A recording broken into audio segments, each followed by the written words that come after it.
The signal arrived before its sender existed. The door that was never closed.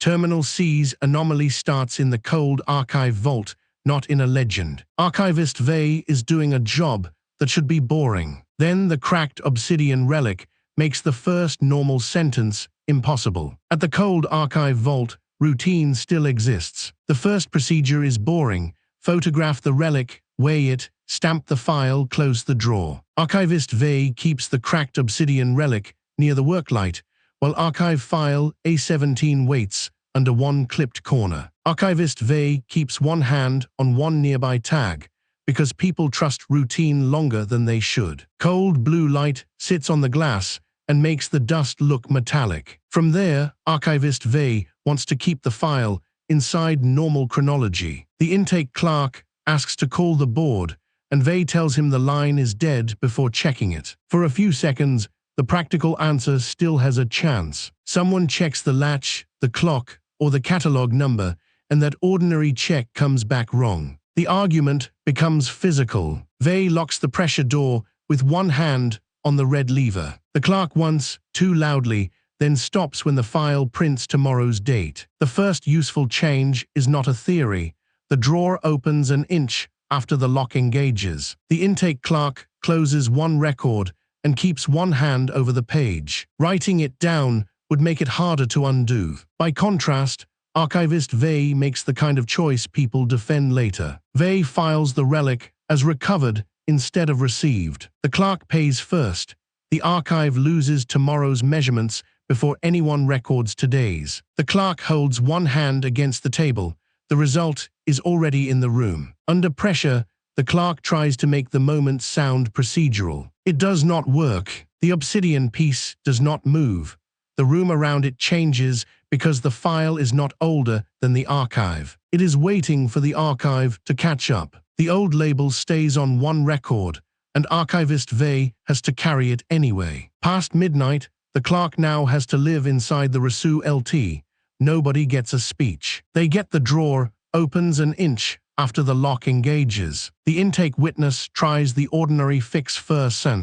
It is a good instinct, and it fails in a visible way. The failed fix leaves archive file A17 more dangerous than the black relic. After the argument, Archivist Vey stands beside the inner door and counts the ordinary things still working. The light holds. The latch holds. The person across from them does not. The file clerk steps back, then stops pretending the setback is only procedural. The dead probe bay looks manageable at first. The bay smells of coolant and old insulation tape. A silent probe lens stays on the table, close to the probe technician, while the impact telemetry sits beside the nearest hand. The probe technician checks one name under the lamp.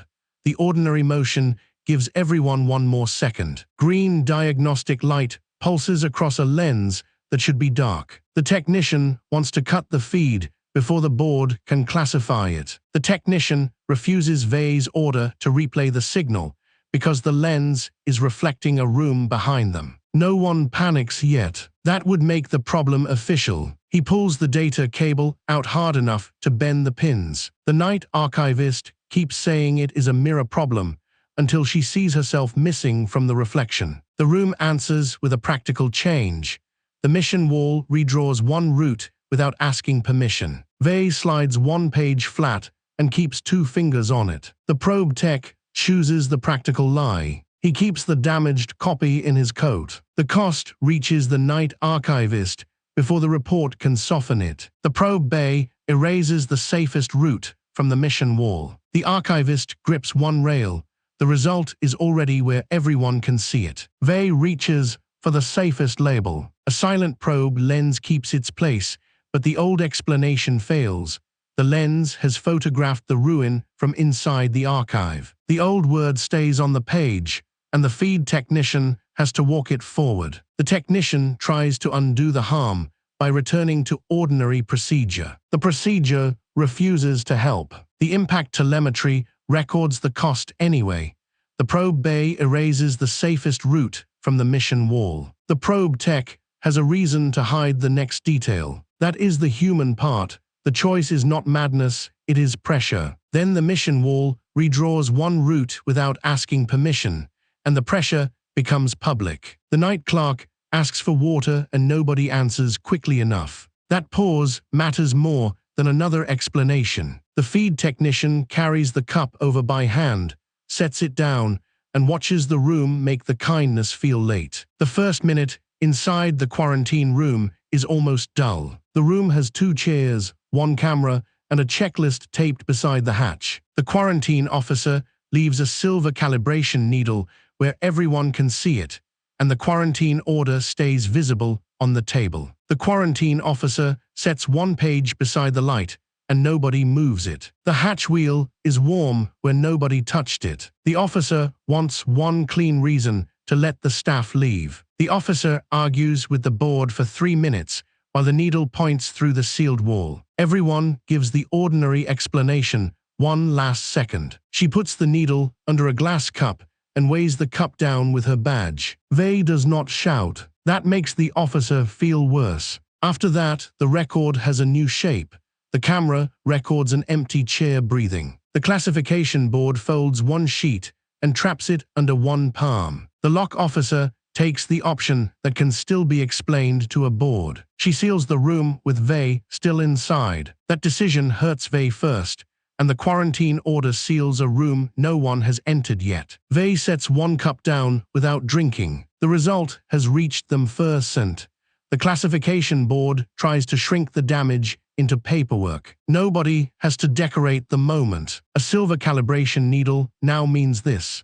The order names the officer as witness 6 hours before she signs it. The old name stays under the clip, but the quarantine chief can no longer trust it. Vey keeps moving because stopping would become an answer. After that, the order names the officer as witness 6 hours before she signs it. The quarantine room gives them 1 quiet minute. Someone checks a latch, a switch, a seal, or a timestamp. The check should end the argument. Instead, the order seals a room no one has entered yet. The next mistake is practical. The officer closes the outer hatch before the count is finished. The board notices, reaches for the handle, and leaves their hand there too long. The moonside dig shelter gives them a normal surface to hold onto. Outside, the dust storm is ordinary enough to be useful. The expedition transcript rests where nobody can pretend not to see it, while the survey lead keeps 1 hand near a bone white map tile. The survey lead counts 3 marks on 1 tag,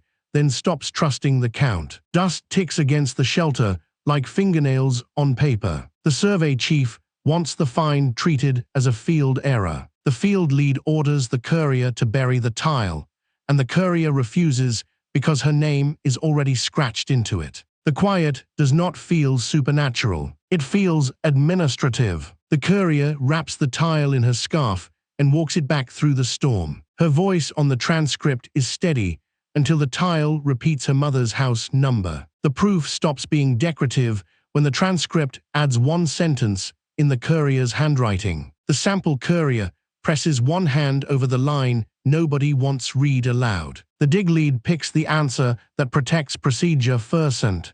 The survey chief reports her missing before she leaves. The result is immediate for the sample courier.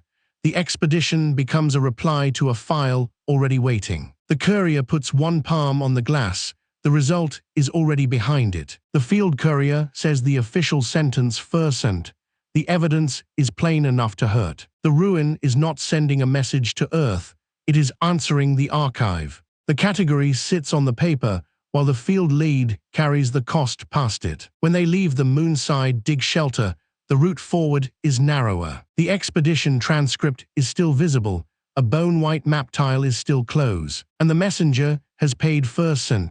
The courier understands the cost before the senior people do. Nobody calls it revelation. They are too busy deciding who has to touch a pale map tile next. Nobody has a speech ready. The field courier wipes dust from 1 sleeve and keeps looking at the floor. The dig lead lowers their voice because the quiet is easier to survive than certainty. Nothing in the catalog mezzanine announces itself as history. The mezzanine is quiet enough that every stamp sounds rude. The sealed drawer tag remains the only thing nobody wants to move, while the chronology correction lies flat in the working light. The catalog supervisor steadies one hand on the desk. Routine holds for another breath. Burnt paper smell climbs through the ladder well. The catalog supervisor wants the drawer deleted from the public index. The supervisor orders the junior analyst to sign a false correction, and the analyst signs it with the wrong hand. The sensible answer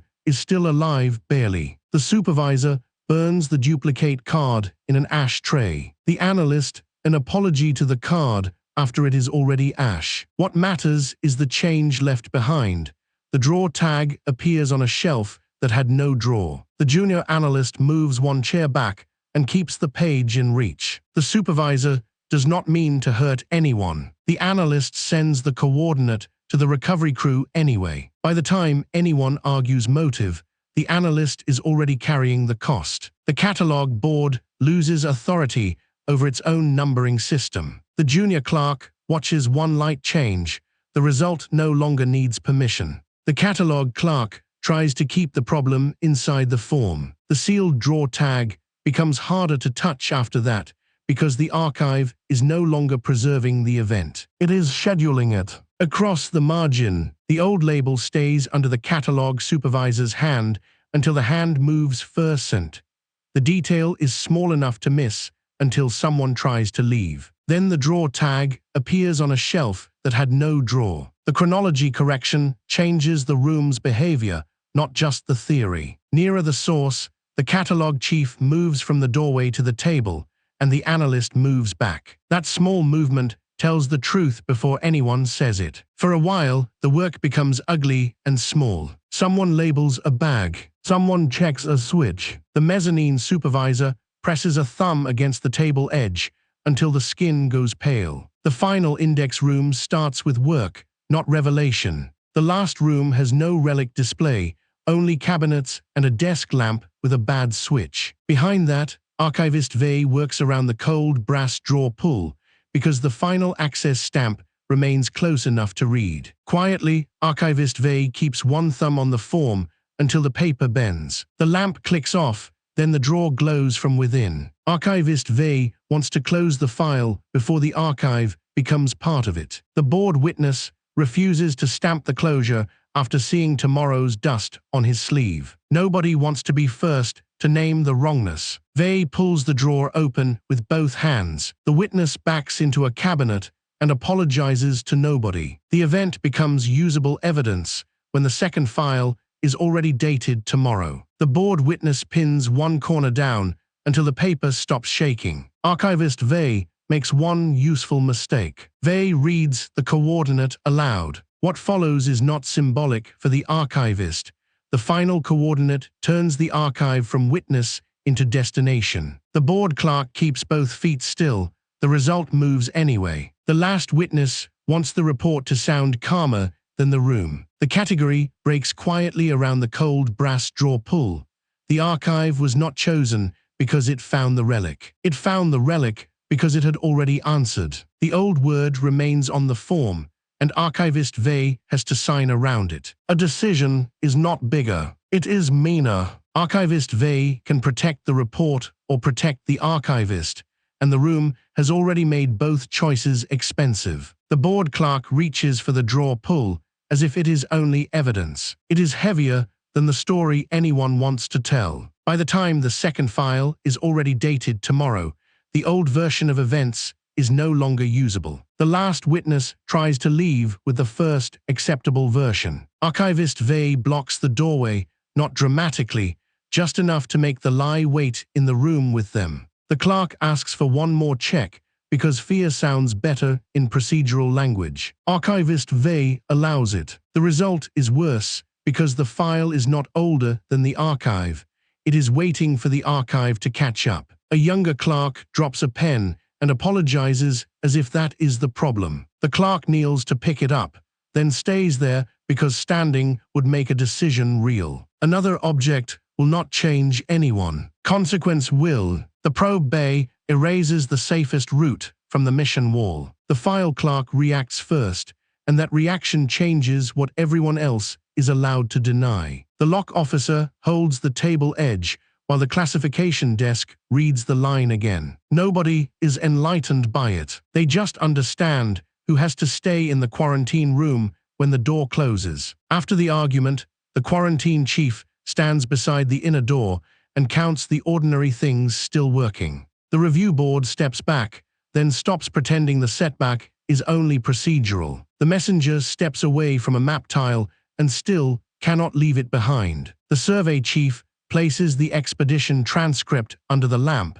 and the ordinary room stops feeling available. The junior clerk pulls the nearest chair back without sitting down. That tiny retreat matters. It gives the supervisor enough space to make the wrong useful choice. The catalog chief closes the outer hatch before the count is finished. The catalog clerk notices, reaches for the handle, and leaves their hand there too long. Archivist Vey opens the folder, closes it, and opens it again. The second look is worse, because the second record is dated 1 day ahead. The clerk touches the object under glass with 2 fingers, then wipes those fingers on their sleeve. The gesture is small. It is also the first honest vote in the room. Archivist Vey presses a thumb against the table edge until the skin goes pale. Vey sets the impact telemetry beside a silent probe lens and tries to keep both hands flat. The flat hands are a lie. Everyone sees it. The officer crosses the quarantine room too quickly and has to walk back. The quarantine page seals a room no one has entered yet. Vey kneels to pick it up, then stays there because standing would make a decision real. The courier drops the first explanation before anyone orders them to. A white tile sits there with enough weight to make obedience look childish. The mezzanine supervisor presses the seal down and waits for it to cool. It does not cool. The weight gives the analyst time to understand the archive is no longer preserving the event. It is scheduling it. After the argument, the supervisor stands beside the inner door and counts the ordinary things still working. The junior clerk steps back, then stops pretending the setback is only procedural. The archivist carries the final access stamp across the room like it might spill. By the time it reaches the table, the board clerk has already lost the cleaner version. The final image is simple. Archivist Vey remains in the final index room with the brass handle close enough to touch. The archive does not solve the file. It proves the file was opened before the event it records. The new file is marked with tomorrow's date. Then the archive sealed the chart and opened a second file